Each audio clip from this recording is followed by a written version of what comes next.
আসসালামু আলাইকুম। চলে আসলাম নতুন একটি ব্র্যান্ড নিউ ভিডিও নিয়ে আপনাদের মাঝে। কিছু তথ্যবহুল ভিডিও হবে এটা। আমাদের মাঝে আছে ৪ জন আমার ভাই, সবাই আমার ভাই ৪ জন আছে। মেহেদী ভাই, বকুল ভাই, আবুল ভাই এবং রাকিব ভাই, কবির ভাই। তো প্রথমেই আমি কিছু কোশ্চেন করতে চাই। আগেই কোশ্চেনে চলে যাব আমি। মেহেদী ভাইয়ের কাছে কোশ্চেন করব। মেহেদী ভাই যেহেতু নতুন আসছে সার্বিয়ায়, তো মেহেদী ভাই আপনাকে একটা কোশ্চেন করতেছি। আসছেন সার্বিয়ায়, প্রথম আসার পরে সার্বিয়া আপনার কেমন লাগছে দেশটা? আর এখানে যে এখন উইন্টার চলতেছে, তা উইন্টার আপনার কেমন উপভোগ করতেছেন সেই ব্যাপারে আপনি কিছু বলেন। আসসালামু আলাইকুম। আমি মেহেদি হাসান। অ্যাকচুয়ালি সার্বিয়া অনেক সুন্দর দেশ। আসলাম, খুবই ভালো লাগে, ইউরোপের দেশ। কিন্তু যখন এয়ারপোর্টে আসলাম তখনই বুঝতে পারলাম আসলে এখানে অনেক শীত। আমরা কেউ কেউ শীতের কাপড় পরেই আসছি, কেউ আবার শীত কাপড় ছাড়া আসছি, কিন্তু তাদেরকে অনেক কষ্ট হয়েছে। কারণ শীত, অনেক শীত। আবার এয়ারপোর্ট থেকে বাহির হওয়ার পর এয়ারপোর্টের মধ্যে অনেক শীত লাগছে সবারই। এই জন্য যারা যারা আসবেন অবশ্যই শীতের পোশাক ডাবল নিয়ে আসবেন, একটা গায়ে দিয়ে আসবেন, একটা ভিতরে নিয়ে আসবেন, যেটা -ডিগ্রি করতে পারে, এটা মাইনাস তাপমাত্রা চলতে পারে এরকম। কারণ শীতের কাপড় না হলে কিন্তু এখানে অনেক কষ্ট হবে। আর এই দেশে আসতে গেলে মনে করেন, যদি মনে করেন এখানে বসে কিনবেন, অনেক টাকা খরচ হবে। এই জন্য যারা যারা আসবেন অবশ্যই শীতের পোশাক নিয়ে আসবেন। ধন্যবাদ।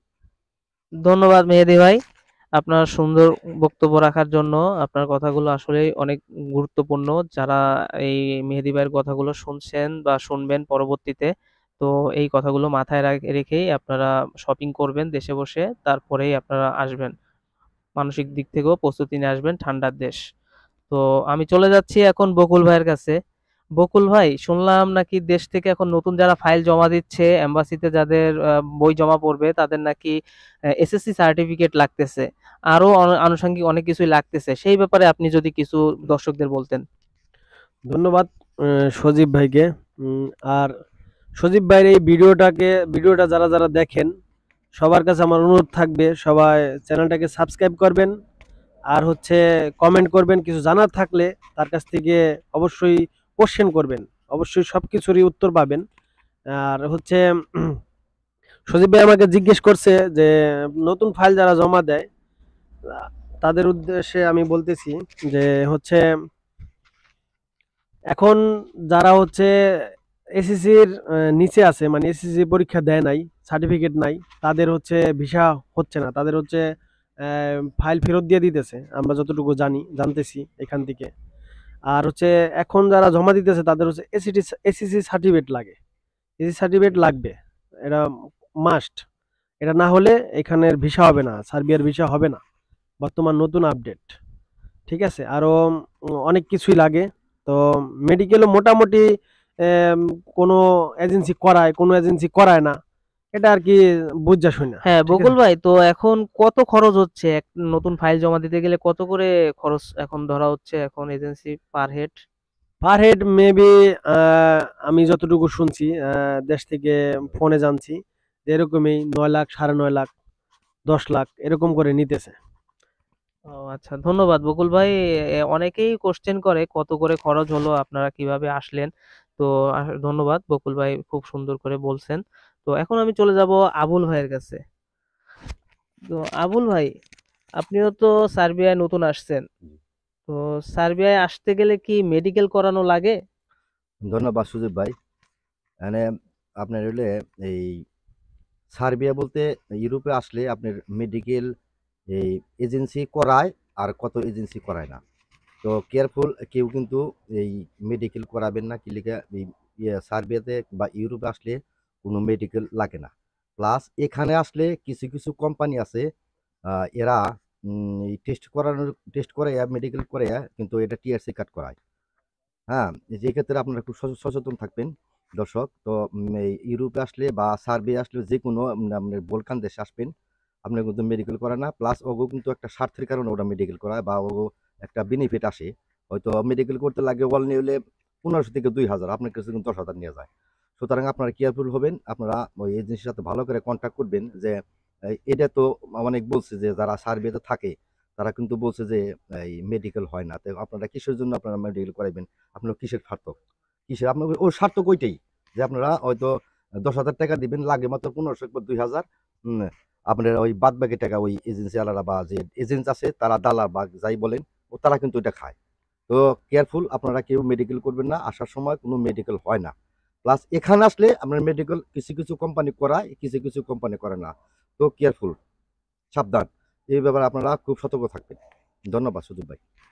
ধন্যবাদ আবুল ভাই। আবুল ভাই সুন্দরভাবে বুঝিয়ে বলছে, আপনারা অবশ্যই বুঝছেন। আমি আশা করি আপনাদের আর কোনো কৌতূহল নেই। তারপরও আমি একটু এখানে অ্যাড করতে চাচ্ছি, মেডিকেল এই সার্বিয়া বা যে কোনো দেশে আসার পরে ইউরোপের কোম্পানি যদি প্রয়োজন মনে করে মেডিকেল করায়, বেশিরভাগ ক্ষেত্রেই 10% মেডিকেল করায়, কারণ এটা ইমিগ্রেশন বা এম্বাসিতে এটা প্রয়োজন হয় এই কারণে। এছাড়া কোনো জরুরি বিষয় না, মেডিকেল করানো যে লাগবে এমন কোনো বিষয় না। ওকে, এখন আমি চলে যাচ্ছি কবির ভাইয়ের কাছে। কবির ভাই কেমন আছেন? আলহামদুলিল্লাহ ভাই, আমি অনেক হ্যাঁ, ভালো আছি। কবির ভাই আপনার কাছে আমার জানার ইচ্ছা, আপনার কাছে একটাই কোশ্চেন জানবো। আপনি নতুন এই দেশে আসছেন, তো এই দেশে আসার পরে কাজের ব্যাপারে কি হচ্ছে এখন? কাজ কবে নাগাদ দিবে? আমরা তো অনেক দিনই হয়েছে আসছি, এই কোম্পানি আপনাকে কোনো আপডেট জানাইছে কিনা, সেই ব্যাপার যদি একটু বলতেন কাজের সম্পর্কে। আসসালামু আলাইকুম, প্রিয় দর্শক ভাই ও বোনেরা, আপনারা কেমন আছেন? আশা করি আপনারা অনেক ভালো আছেন। সজীব ভাই আমার কাছে জানতে চাইছে যে আমরা তো অনেক দিন যাবত আসছি, আমরা তো এখনো কাজ পাই নাই সেই বিষয় নিয়ে। আমরা তো আসছিলাম সেপ্টেম্বরের 14 তারিখ, এখন আপাতত 15 দিনের মতো হয়ে গেছে, আমরা এখনো কোনো কাজ পাই নাই। তো কালকে আমাদের বস আসছিল, উনি বলতেছে যে সার্বিয়াতে নাকি নতুন নিয়ম করছে, টিআরসি কার্ড না হলে কখনো আমরা কাজ করতে পারবো না। আগে তো যে কোনো কোম্পানিতে ঢুকলে কাজ করতে করতে ওনারা টিআরসি কার্ডটা করে দিত আমাদের, আর এখন ওনারা বলছে যে টিআরসি কার্ড ছাড়া আমাদের কাজ দিতে পারবে না, কাজ করতে পারবো না আমরা।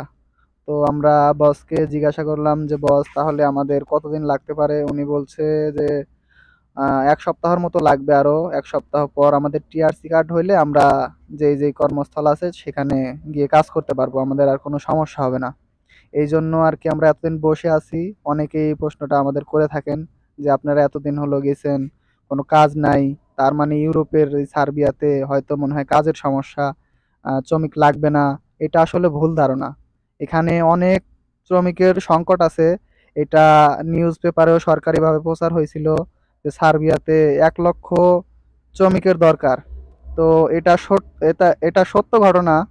এটা আমাদের অনেকেই এরকম গুজব ছড়ায় যে ওনারা কাজ পাচ্ছে না, তার মানে মনে হয় কাজের মানে কোনো চাহিদা নাই। এটাই আর কি। আল্লাহ হাফেজ। ধন্যবাদ কবির ভাই, এবং আমার সাথে যারা আছে সব ভাই, চারজন ভাইকেই ধন্যবাদ জানাচ্ছি আমার ভিডিওতে আসার জন্য। আর আপনারা অনেক গুরুত্বপূর্ণ তথ্যই দর্শকদের জন্য বললেন, যেগুলা দর্শকদের অনেক কাজে লাগবে। যাই হোক, এখন দর্শকদের উদ্দেশ্যে বলতেছি, আমি যে চ্যানেলটা আছে সজীব, এই চ্যানেলটা সাবস্ক্রাইব করবেন এবং বেল আইকনে ক্লিক করে রাখবেন। আমি যখনই নতুন নতুন ভিডিও দিব সেই ভিডিওগুলো আপনি সর্বপ্রথম পেয়ে যাবেন। আর আমাদের মাঝে আরো দুইজন আছে, বকুল ভাই এবং কবির ভাই, তাদেরও দুইটা কবির ভাইয়ের চ্যানেল আছে, ইউটিউব চ্যানেল। আর এই বকুল ভাইয়েরও আছে একটা সার্বিয়া ব্লগস নামের একটি পেজ আছে। তো আমি ডেসক্রিপশন, হ্যাঁ, ইউটিউব চ্যানেলও আছে, তো ডেসক্রিপশন বক্সে তাদের আইডি, চ্যানেল এবং ইউটিউব চ্যানেল, ফেসবুক পেজ সবগুলোর লিংক আমি মেনশন করে দিব। আপনারা এই ইউটিউব চ্যানেল এবং ফেসবুক পেজে ফলো এবং সাবস্ক্রাইব করে তাদের সাপোর্ট করবেন এবং আমাকেও সাপোর্ট করবেন। আশা করি সকলে ভালো থাকবেন। আল্লাহ হাফেজ। Thank you.